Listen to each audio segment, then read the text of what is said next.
अग्निपथ योजना को लेकर देश भर में हो रहे बवाल और हिंसा के बीच वायुसेना प्रमुख का बड़ा बयान सामने आया है। अग्निपथ योजना पर सवाल और इसके विरोध के बीच वायुसेना के प्रमुख air chief marshal VR Chaudhary ने बताया है कि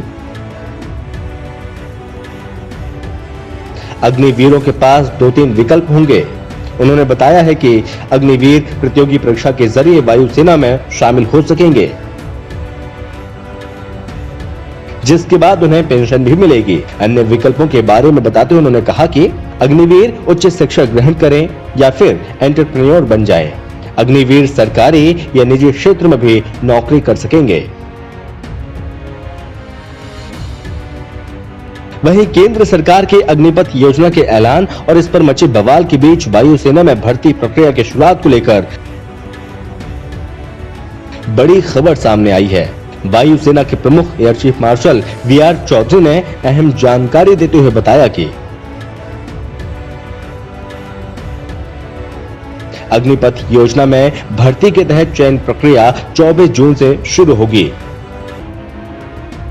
उन्होंने ये भी बताया कि साल 2022 के लिए आवेदकों की आयु सीमा बढ़ाने से बड़ी संख्या में युवाओं को फायदा होगा। गौरतलब है कि अग्निपथ योजना के तहत भर्ती के लिए चयन प्रक्रिया से जुड़ा नोटिफिकेशन भी जल्द जारी किया जाएगा।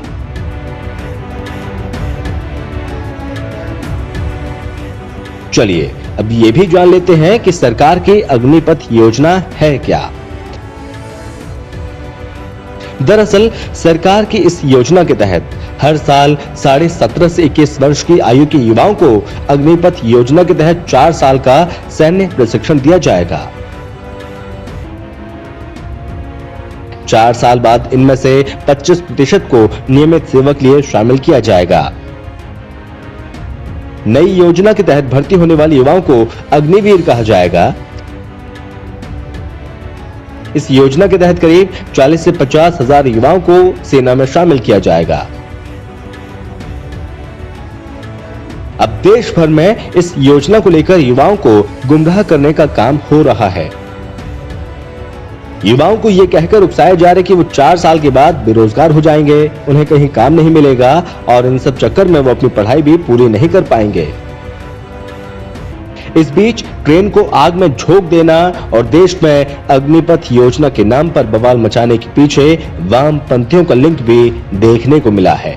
ये टेलीग्राम ग्रुप इसका सबूत है।